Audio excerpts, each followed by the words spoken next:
एक गांव में राहुल नाम का एक लड़का रहता था। वो हमेशा काम टालने की आदत से परेशान था। चाहे पढ़ाई हो, घर के काम हो या कोई जरूरी काम, वो बस कहता कल कर लूंगा। उसके पिता उसे समझाते, बेटा समय कभी वापस नहीं आता, आज का काम आज ही करो।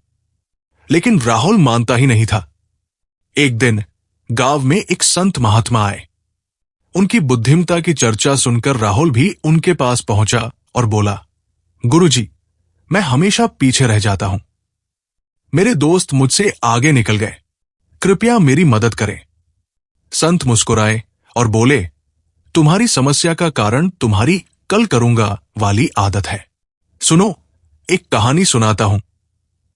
किसान और उसका खेत। एक गांव में दो किसान रहते थे, रामू और श्यामू। दोनों के पास एक एक खेत था। रामू सुबह जल्दी उठता, खेत में काम करता और समय पर बीज बो देता। श्यामू आलसी था। वो कहता, आज नहीं, कल बो दूंगा। धीरे धीरे मौसम बदला, बारिश आई और रामू का खेत हरा भरा हो गया। लेकिन श्यामू ने अभी तक बीज नहीं बोए थे। जब फसल काटने का समय आया तो रामू के खेत में अनाज से भरी बालियां लहलहा रही थी। वही श्यामू का खेत खाली पड़ा था।